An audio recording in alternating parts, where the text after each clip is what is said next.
Muy buenas noches.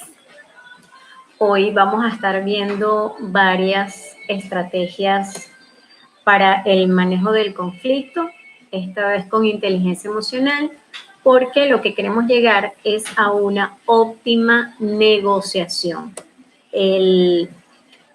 Todo lo que tiene que ver con el conflicto, ya dijimos que es como una situación de choque, ¿verdad? Una situación de encuentros, de diferencias entre dos o más partes. Sin embargo, hay factores que podrían complicar el manejo o la solución del conflicto para llegar a una negociación. ¿Cuáles son estos? Primero que todo, las emociones. A mí me da risa cuando hay gente que como que no le presta la suficiente atención a las emociones, sabiendo que el ser humano es un ser 100% emocional, porque somos movidos por el 100% de nuestras emociones. Por supuesto, esto está en un sistema límbico, ¿verdad? Hay una emoción que afecta todo este proceso de conflicto, que es directamente el estrés, porque el estrés genera muchísimo bloqueo a nivel de ver algunas opciones para tú emprender un camino para solucionar el conflicto. Luego tenemos la comunicación. Hay dos clases de comunicación, verbal y no verbal. Cuando nos referimos a la comunicación verbal, nos referimos a toda esa comunicación hablada o escrita, ¿verdad? Que se hace a través de las palabras. Y la no verbal parece mentira, pero cómo es transmitida y manifestada a través del cuerpo, es nuestro lenguaje corporal. Hay un dicho muy famoso que dice que nuestro cuerpo dice más que 1000 palabras, y eso es totalmente cierto. Y el otro tópico que vamos a ver en este tema es la negociación. ¿Cómo se da la negociación? ¿Qué es la negociación? ¿Cuál es el ingrediente secreto de la negociación? Y sobre todo, ¿cuáles son los 3 tipos de negociación más usados a nivel corporativo? Tenemos primero que, si vamos a hablar de lo que es el conflicto para ser manejado con inteligencia emocional, para lograr una negociación más efectiva, tenemos que saber lo que es la inteligencia. La inteligencia, innumerables autores concluyen que no es nada más que la capacidad de resolver un problema, tan sencillo como es. Pero está la madre de todas las inteligencias, bueno, considerada así por algunos teóricos, la madre de todas las inteligencias, la inteligencia emocional. Daniel Goleman, que es el teórico más, digamos, con el que yo más me identifico para trabajar con la inteligencia emocional, dice que la inteligencia nos ayuda, primero, a descubrir las emociones y sentimientos propios. Es decir, mientras yo sepa cuáles son mis emociones y las identifique, yo puedo llegar a reconocerlas, puedo llegar a identificarlas y, por ende, a manejarlas. También puedo crear motivación propia, es decir, que yo no necesito que otros me motiven para yo crear mis cosas. Y muy importante es gestionar las relaciones interpersonales. ¿Por qué? Porque si yo no puedo identificar mis propias emociones, imagínense cómo yo voy a poder identificar emociones en los demás. Y cuando yo no puedo gestionar mis propias emociones, ¿cómo yo voy a lidiar con las emociones de otros? Y ya estábamos diciendo que todos los seres humanos somos personas 100% emocionales. Sin embargo, la necesidad básica del ser humano es comunicarse. Y nosotros estamos precisamente, es la gran diferencia entre el humano y otros seres vivos, como el vegetal o los animales. Nosotros, claro, los animales también se comunican, ojo, pero nosotros tenemos un sistema de comunicación de acuerdo a nuestra inteligencia emocional. Eso quiere decir que nos podemos comunicar de acuerdo al cerebro predominante en nosotros. Cuando les hablé en videos anteriores de la inteligencia emocional y del cerebro triuno, hablamos de 3 cerebros. El cerebro reptil, ¿verdad? Es el primitivo, es donde están las necesidades básicas del ser humano, es donde está el instinto de supervivencia, ¿ok? Aquí en este instinto de supervivencia Por supuesto, si sientes alguna amenaza, tú vas a salir al ataque, porque ese es el instinto de supervivencia. Está el sistema límbico, ¿verdad? En todo el centro del cerebro, el sistema límbico, que es precisamente el emocional. Es el centro de regulación de todas nuestras emociones y sentimientos. Y está el casco central, que es el que yo digo, el cerebro maravilloso, es el neocórtex. Este se divide en dos, el hemisferio izquierdo, el hemisferio derecho. Uno es el racional, lógico, y el otro es el creativo, artístico. Fíjense cómo nos comunicamos por estos tres cerebros. Cuando nos comunicamos por lo que nosotros necesitamos como seres humanos, nos estamos comunicando con el reptil. Porque el reptil o el reptilíneo es el cerebro de la necesidad. Es decir, todo lo que signifique yo necesito está basado en una comunicación reptílica. Cuando hablamos de lo que yo siento, toda la comunicación que se genere desde mis sentimientos o desde mis emociones, estoy hablando desde el cerebro límbico. Y cuando hablamos de yo pienso, yo me imagino, yo razono, yo analizo, a mí se me ocurre, estamos hablando desde el neocórtex. Entonces, cuando tenemos claro cuáles son esos tres niveles de comunicación en el ser humano, es mucho más fácil poder identificar desde qué cerebro se está comunicando la otra persona y desde qué cerebro yo le puedo dar una respuesta. Porque el ser humano es así, estamos comunicándonos constantemente. No sé si ustedes conocen o recuerdan la pirámide de Maslow, ¿ok? La pirámide de Maslow, que es la pirámide de las necesidades, en su base describe las necesidades básicas del ser humano. Aquí en esta base es donde yo identifico o posiciono el cerebro reptil. ¿Por qué? Porque ahí están mis necesidades, digamos, todo lo que yo necesito tener o hacer para yo mantenerme vivo. Luego viene el sistema límbico. ¿Desde dónde nos podemos comunicar en el sistema límbico? Esos tres escalones que le sigue, que son seguridad, afecto y ego. Esos tres escalones en la pirámide de Maslow. Cuando hablamos de seguridad, hablamos de la seguridad que yo necesito de sentirme dentro del entorno, o sea, de sentirme parte del equipo, parte de la familia, parte del grupo. Cuando estamos hablando de afecto, es porque de alguna forma requiero esa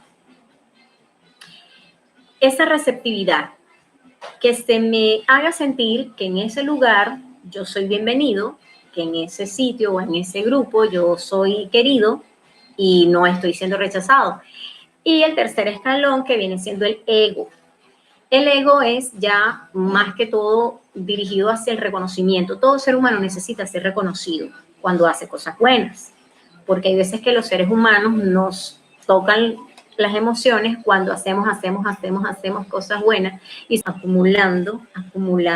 ¿Qué estoy acumulando cuando no se me reconoce mi buen trabajo? Estoy acumulando rencor, estoy acumulando algo de estrés, estoy acumulando sentimientos negativos con ese entorno que no reconoce mi arduo trabajo.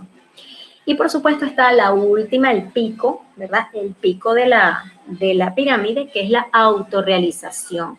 Cuando hablamos de la autorrealización, viene siendo ya los logros profesionales, académicos que nosotros podamos tener como seres humanos. Pero vamos a ver desde qué cerebro nos estamos comunicando nosotros. Fíjense, hay una primicia que dice, no es nada más, o sea, comunicarse no es nada más decir las cosas, no es nada más soltarlas.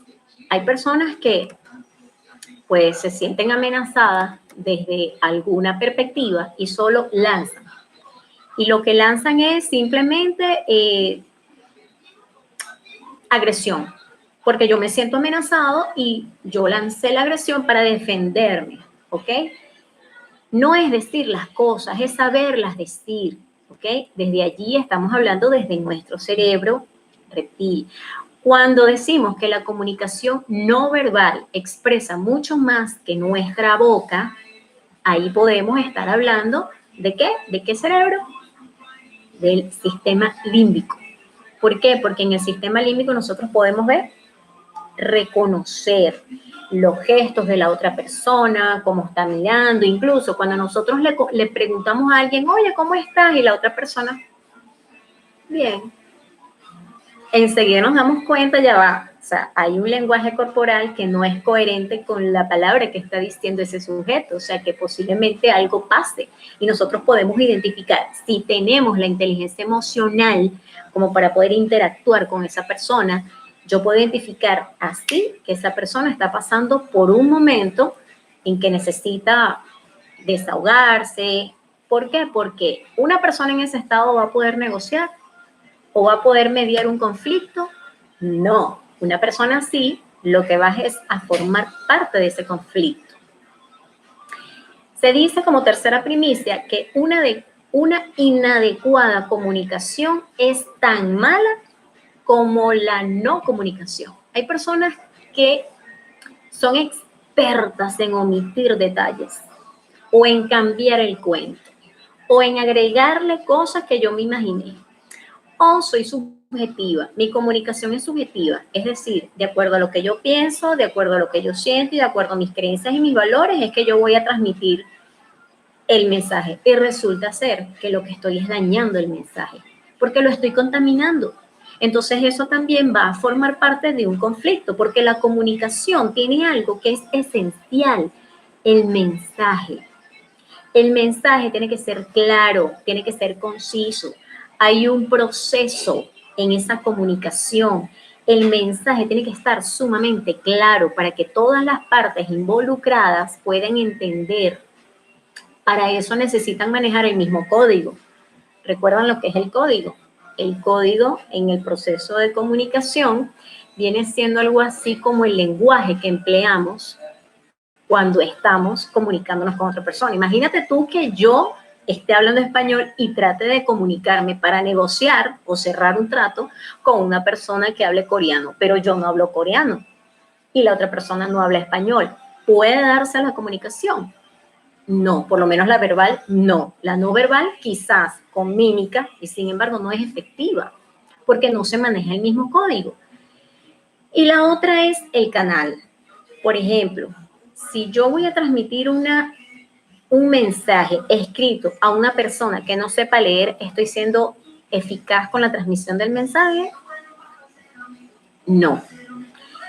Y lo otro, que hay muchos ruidos fuera de ese mensaje, como es la cultura, como son las creencias, como son lo subjetivo que le vamos agregando al mensaje, lo vamos sazonando, lo vamos poniendo más picante. Entonces, ¿qué se da allí? Se da un desvirtúo completo del mensaje. Entonces el mensaje se tergiversa en el camino, se daña, se distorsiona. Y cuando ese mensaje está distorsionado, ¿qué puede generar? Por supuesto, más conflicto. Entonces, por eso es que cuando tenemos la mala costumbre de sazonar el mensaje, no, eso no es bueno, no hagan eso, no hagan eso, nunca. Cuando ustedes reciban un mensaje y lo tengan que transmitir, para poder medir un conflicto tienen que ser lo más objetivo posible. Objetividad, fenomenología, es decir, yo no le voy a agregar nada que tenga que ver conmigo. El mensaje es claro, es conciso y está allí para ser transmitido. Y tampoco es adecuado omitir el mensaje, es decir, quedarse callado. Eso es lo peor que puedes hacer, lo peor. O sea, si tú crees que vas a ser perfecto manejando un conflicto quedándote callado, estás totalmente equivocado. ¿De qué manera puede influir el control del estrés en la comunicación? Más que todo en una organización. Fíjense en algo. De estrés estamos llenos todos. ¿Por qué? Porque el estrés es un parte de la vida acelerada del ser humano. Cuando una persona tiene muchos roles en su vida, en su día a día, y tiene un corto tiempo para cumplir con todas esas tareas en la faena diaria, lógicamente esto te genera cansancio, te genera, en algunos de los casos, falta de motivación, te genera angustia, te genera mal humor. Entonces imagínate tú una persona con todo ese mal humor, eso es NAD, te genera frustración. Entonces imagínate una persona que pueda, estando frustrada total, manejar un conflicto. Como una persona estresada, llena de angustia, llena de cansancio y llena de frustración podría manejar un conflicto. Imagínate tú si en una organización, por ejemplo, llevándolo a lo que es la realidad, ¿verdad? Del COVID-19, imagínate, a una persona se le sugiere que siga yendo a su lugar de trabajo, pero no se le dan los implementos de bioseguridad necesarios para resguardar su integridad física. ¿Qué es lo primero que está siendo atacado en ese ser humano que el jefe le está diciendo tienes que ir a trabajar? Pero no te damos ni mascarillas, ni guantes, ni nada. La persona lo primero, su reptil, su integridad, su instinto de supervivencia se va a sentir en amenaza y va a decir, un momentico, ya va. Si a mí no me generan los equipos necesarios, yo no voy a ir a trabajar. Y si aparte de eso la paga o la remuneración no es una gran remuneración como para que me alcance si me enfermo, me pueda yo recuperar rápido y pueda tener una economía sólida, entonces, ¿qué? O sea, no. Eso va a generar estrés. Entonces, imagínense ustedes una persona que sea un negociador, que quiera cerrar un trato de una empresa con otra empresa sabiendo que tiene una carga de estrés horrible y que tiene una carga de frustración porque no ha sido reconocido, porque las cosas le han ido mal y porque aparte de eso tiene una historia familiar, una historia personal, una historia social que también tiene conflictos. Entonces imagínense cómo esa persona puede contribuir a la solución de un conflicto si él mismo no puede con sus propios conflictos. Entonces, fíjense lo importante, lo importantísimo que es primero verse a sí mismo, poder detenerse, respirar, porque hay una particularidad del estrés. El estrés es como una carga emocional muy fuerte y esa carga emocional te bloquea. ¿Pero qué es lo que te bloquea? El neocórtex. Te lo bloquea. Es decir, no puedes ni razonar, ni imaginar, ni pensar absolutamente nada. Entonces, por más que tengas la alternativa al frente, no la vas a ver. Y no la vas a ver porque estás lleno de esa frustración y lleno de ese estrés. Entonces, lógicamente, no vas a reaccionar de una manera adecuada. Entonces, por eso es que cuando uno tiene estrés, lo más importante es respirar y relajar los niveles, bajarle 2, porque cuando tú le bajas a esos niveles, tú puedes empezar a ver y a escuchar. Y en la medida que tú veas y escuches alternativas, tú puedes irte haciendo parte de la solución de ese conflicto, por lo menos para ayudar a mediar ese conflicto. Tenemos otro punto fundamental. Ya hablamos de lo que es la comunicación, ¿verdad? Como un código, la comunicación como un proceso natural del ser humano y de cómo no puede verse contaminado. Ahora vamos a ver lo que es la negociación. ¿Qué será la negociación? Negociación es otro proceso de intercambio por medio de acuerdos. Pero, ¿qué creen ustedes? Hay una varita mágica para poder llegar a un acuerdo en un proceso de negociación. Y que esa cosa que es indispensable en ese proceso de negociación, sin eso, la negociación no se da, no funciona. Es la comunicación. Por eso la comunicación debe ser eficaz, asertiva, efectiva, para que el proceso de negociación sea también efectivo. Hay 3 clases o 3 tipos de negociación más comunes. La primera es la distributiva. Cuando se distribuyen los recursos más o menos, o sea, no hay una igualdad, es que no la puede haber. Entonces se dice que mientras una parte pierde, la otra gana, pero a veces no es totalmente malo. ¿Por qué? Porque a veces perdiendo también se gana. Hay corporaciones que en su sistema de negociación tienen que ceder, aceptar perder algo para no perder el cliente. Es decir, por ejemplo, si hay un cliente que me está pagando una facturación de un producto, de una distribución que se hizo y en ese pago hubo un incremento del producto y resulta que, bueno, yo no le avisé como empresa y hubo una cuestión allí y yo digo, bueno, él es mi cliente más grande, cónchale, yo, está bien, no le voy a cobrar el excedente, yo pierdo de ganar esta vez un margen, a lo mejor importante, con tal de no perder ese cliente. Entonces, por eso se dice que no es absolutamente mala, porque a veces perdiendo también se gana.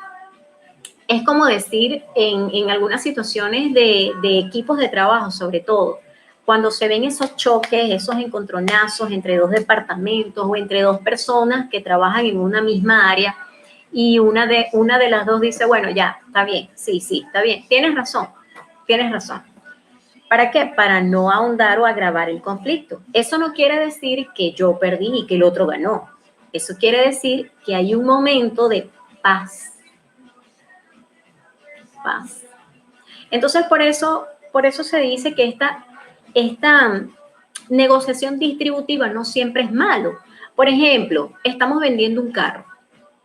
Yo necesito el dinero y estoy vendiendo un carro, supóngase, $5,000. La otra persona quiere comprar un carro, pero nada más tiene $4,000. Y esa persona me dice a mí, te compro el carro, toma 4,000. Y yo le digo, no, pero es que yo necesito son los 5. Entonces podemos llegar a un punto a que está bien, bueno, yo necesito realmente el dinero y tú necesitas el carro. Pues ni modo, ganando también, perdiendo también se gana. Te voy a dar el carro en $4,000 porque yo necesito mi dinero. Es algo así parecido. Tenemos el otro tipo de negociación. Sí, por supuesto, una intervención de Arianna, sí, el estrés, todo tipo de emociones negativas durante el proceso de negociación puede llevar a tomar las peores decisiones, las peores, incluso empeorar el conflicto, muchísimo. De hecho, las emociones son parte fundamental, es la clave, es la sazón, el toque perfecto que se necesita para poder manejar un conflicto con éxito hasta solucionarlo o empeorarlo. Esa es la realidad. La segunda negociación es la integrativa. ¿A qué le suena integrativa? Integración. Es decir, ganar, ganar. Todos ganamos. Bueno, está bien, vamos a llegar a un punto medio. No va a ser en la venta del carro, suponiendo. No te va a quedar en $4,000, la otra persona vamos a pujar. Bueno, está bien, chévere, yo te puedo dar 4,500, dale, pues, hay un punto medio. Ganaste tú y gané yo. Tú te llevas el carro que necesitas, yo me llevo el dinero que también necesito y ganamos las dos partes. Es como cuando en un divorcio se distribuyen los bienes en partes iguales y los niños quedan con una custodia compartida. En una organización llegan acuerdos sobre salarios, acuerdos laborales sobre ciertos beneficios para el trabajador, incluyendo la remuneración, el sueldo. Entonces, se llega a una negociación donde ambas partes ganan. Exacto, ambas partes ganan. Y hay el último tipo de negociación que es el que nadie quiere y es precisamente el que todos quieren evitar y así se llama, negociación evitativa, es decir, yo pierdo, tú pierdes, yo me hundo, tú te hundes conmigo, así de sencillo, perdemos todos, pues no me importa perder, pero yo te arrastro conmigo y se acabó, así de sencillo. Entonces, por esta razón es que la mayoría de las personas evitan ese tipo de negociación porque realmente no llega a un acuerdo productivo para ambas partes. Para culminar esta clase y tener un manejo adecuado del conflicto, se debe, primero, trata a los demás como te gusta ser tratado, indispensable y sine qua non, eso no tiene discusión. Tú tratas al resto del mundo como a ti te gusta que te traten. Segundo, dar una respuesta efectiva en el momento oportuno. Es decir, no te quedes callado, nunca omitas la peor decisión que puedes tomar en tu vida y creer que con eso solucionas el conflicto es quedarte callado. Al contrario, sazonas más el conflicto y eres parte del conflicto. Entonces, una respuesta adecuada en el momento justo, esa es la clave. Lo tercero, la cordialidad es parte fundamental de nuestra inteligencia emocional. Nuestra inteligencia emocional es saber manejar nuestras emociones. Si tú estás molesto, paga tu molestia con quien la agarraste. Nada tiene que ver el resto del mundo con tu molestia, con tu dolor, con tu tristeza o con cualquier cosa de estrés o cualquier emoción negativa o angustiante o frustración que estés viviendo en este momento. Así que los demás no tenemos culpa de tus emociones en otros entornos, ¿ok? Y lo último, usando nuestro cerebro racional, somos más efectivos durante la negociación. No hay negociación si no hay una comunicación efectiva. La comunicación tiene que ser eficaz para que podamos realizar una negociación ganar-ganar. Y el arte de la negociación es el arte de la comunicación. La gente tiene que saber hablar, saber transmitir el mensaje, saber llegar. Y cuando tienes inteligencia emocional, tú le llegas a esa fibra a la otra persona y le mueves esas emociones profundas y puedes lograr muchísimo más de lo que tú mismo te has imaginado. Pero si tú tienes una barrera emocional negativa, llena de estrés y llena de frustración, lógicamente que esa negociación va a ser un caos, un fracaso. Así que eso ha sido todo por esta noche. Espero que les haya servido de algo y nos vemos en una próxima transmisión. Puede ser en vivo o puede ser por este mismo canal. Si tienen alguna sugerencia, escríbanla por aquí abajo. Recuerden, no olviden suscribirse y toca la campanita para que te llegue cualquier notificación de cuando yo suba algo. Chao, se les quiere.